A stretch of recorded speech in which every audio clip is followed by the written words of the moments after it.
But we're going to continue the discussion on power forward, and who better than Subhash Chandra Garg, the Power Secretary himself, joining in on the show right now. Mr. Garg, morning. Thanks for joining in. Just analyzing the August data, and that indicates quite a significant slowdown as far as the power sector supply growth is concerned. What, according to you, has caused this slowdown in August? Because trends were pretty encouraging till July.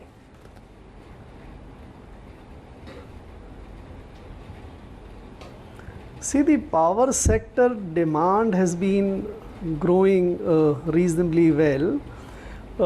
If you look at last 2 years, 3 years data, even for the first 4 months until July, the power supply, which matches the demand, was about 5 to 6% up.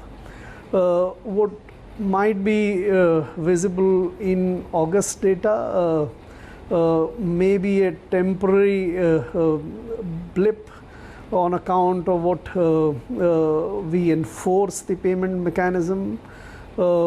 It led to every buyer, that is the state electricity utilities, providing us the or the suppliers the letter of credit. That might have subdued demand a little bit, but that has brought discipline into the system, and this would give rise to a much more and standing demand increase in times to come. As you would appreciate, unless the power is paid for, the suppliers would not be in a position to supply in times to come. And this temporary adjustment, in a way, discipline which has been brought in, augurs well for much more stable rise in the power demand. What do you make of this drop in electricity demand? And this is Government of India data for the month of August. Is it something structural? Is it largely because of rains, or that's pure demand? That's what I just was explaining. So this is one reason. Secondly, the rains also brought down some of the cooling demand and the agriculture demand, and there was temporary sort of disruption in a couple of plants here and there on account of coal, and all these would bring down in the month of August very, very marginally little bit down side in the demand side. But I am sure from the next month onward it will resume its journey of a very reasonably good demand of 5 to 6%. In fact, power sector is set to have a much higher rise in the demand if we can get the payment system problem sorted out in the power sector. If there is an assurance of payment being made, and there is also an assurance of coal being available as much as needed, the power sector is set for a much higher growth in demand. Why do you feel that, we haven't seen any kind of relief with regards to this entire situation with DISCOMs? I mean, losses are mounting significantly, and while they're being stringent against DISCOMs in terms of various measures that have been undertaken, how can we see a reversal of the growing losses?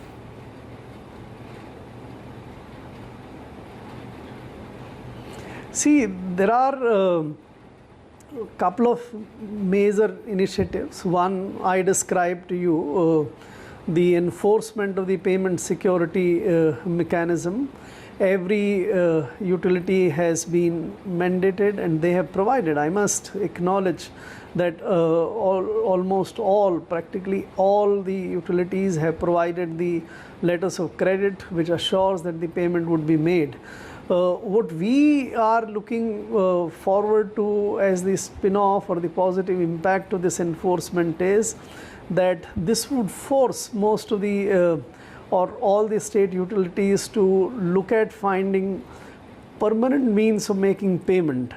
The emergence of arrears in the system of non-payment of power bills was the cause for giving a lot of anxiety to the suppliers.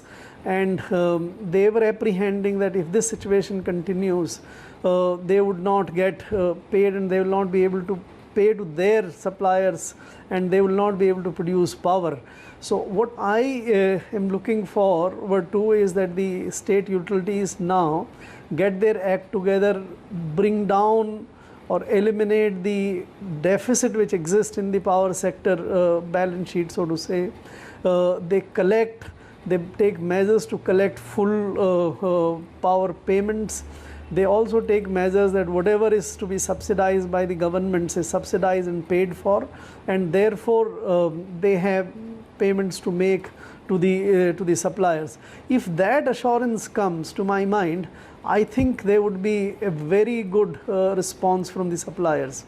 The second thing which is being contemplated, what sometimes people refer as Uday 2, is a package being drafted where reforms in the power sector, which would mean more and more of kind of privatization, franchisee arrangements where distribution and supply is in a way separated into the wires and the supply business, and more private sector entities are brought in, which would assure not only the efficiency, loss reduction, and also the collection of payment.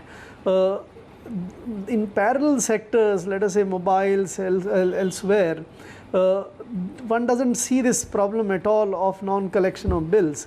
It's a very cash-rich business which, when and must be collected, assures payment to everyone. So that reform package which is coming in, I think will be very helpful in addressing the situation in this sector.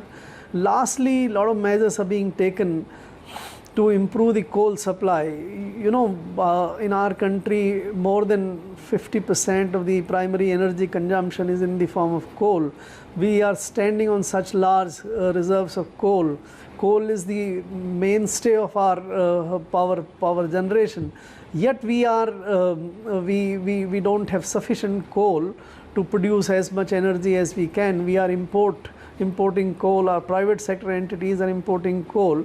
That problem needs to be resolved. We should create a situation where there is a surplus situation in coal supply rather than the deficit, which requires a lot of other arrangements to be done, adjustment to be made, that this much coal will be supplied on. So a lot of measures have been taken. The FDI 100% has been opened.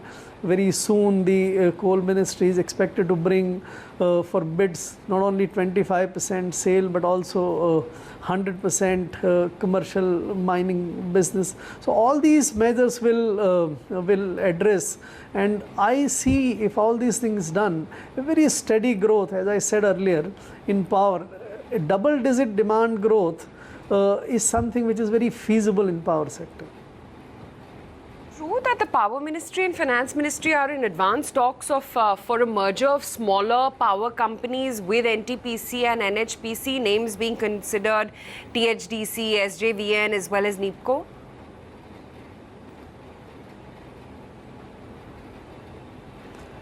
See, the Finance Minister made that announcement that in the CPSUs the government holding can be brought down to less than 51%, provided management control is retained. So that's one thing. Second is the merger of similar entities or smaller entities into the larger entities. Last year in the power sector, you witnessed acquisition of REC by the PFC. The next logical steps in that direction is to consider the merger. So all these three things, whether bringing down the equity without losing the management control below 51%, mergers of like-minded and like business entities, and thirdly the smaller entities, all these things are being discussed, debated and examined, and appropriate decisions would be taken in due course. To talk about what is happening in the alternate energy segment, Mr. Garg, prices have come down. Currently, we also understand that the private sector is not very keen to invest in the power sector and also in the alternate energy space, especially solar and wind. Where do you think that space is headed? Because India, like you said, is predominantly a thermal stroke coal-based power generator. Will things change? Are you confident? Are you certain?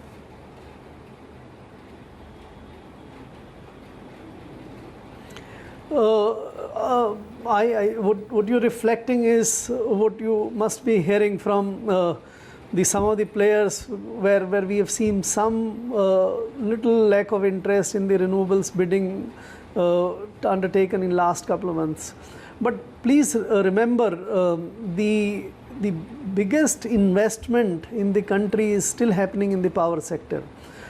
Very lately, a data was put out that of about 4.75 lakh crores of the capital investment made in 2018-19, as much as about 1 lakh crore, more than 20%, was only in the power sector across the entire spectrum of the generation, transmission, and distribution.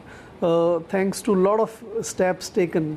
I am aware that the private investment has expanded enormously in the renewable space.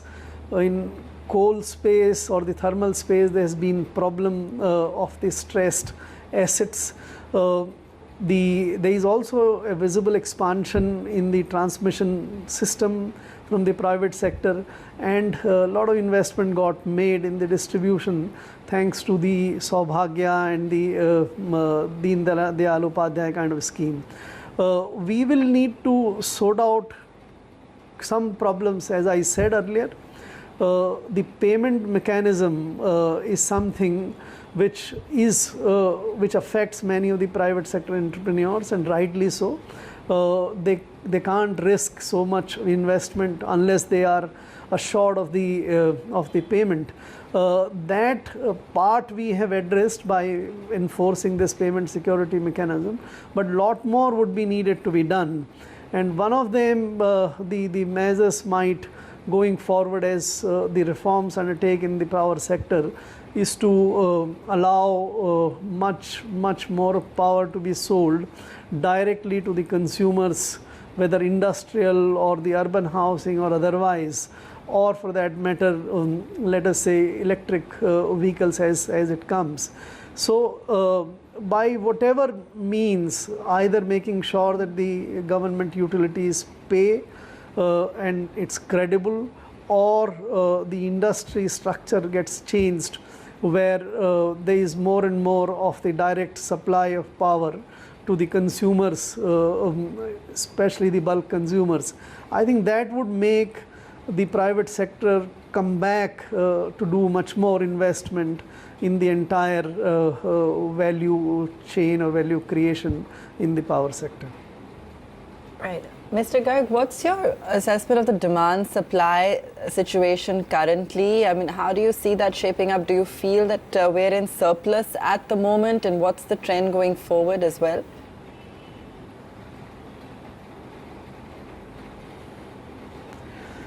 See, the way we describe these phenomenons like surplus or deficit, one way is in terms of the peak demand. Is the system able to meet the peak demand everywhere and there is no load shedding? Our peak demand was about 1,86,000 megawatt last time, couple of weeks back. The system demand during the last 2 months is somewhat less than that, in the range of about 1,75,000 megawatt to about 1,80,000 megawatt. That's the current level of demand. This is being fully met. The incidence of load shedding are very small. They are also localized at best. If I can say 27 or 28 states out of 29, there is no load shedding. So entire peak demand in those states are being met. and in 1 or 2 states where there's been some small 0.5% or total of the total demand, that is also more of the local reasons and all. So power sector at this moment can be said to be meeting the demand fully. However, I must say that to some extent there is some suppression of demand in the power sector.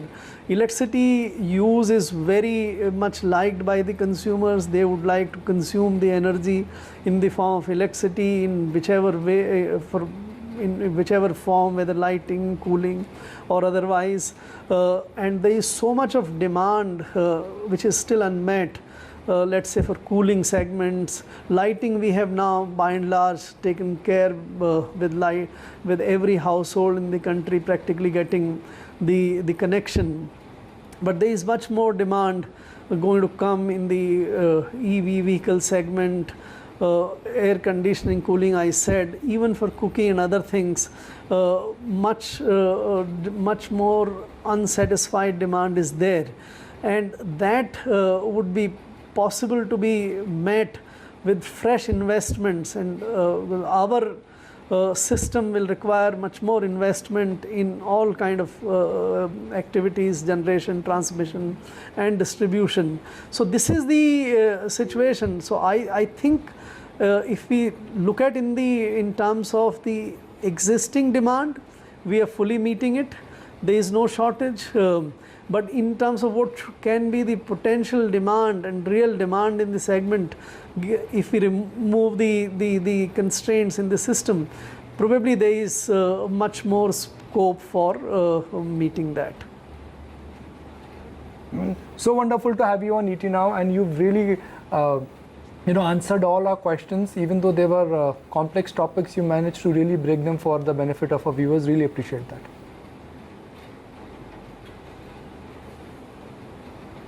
Thank you very much.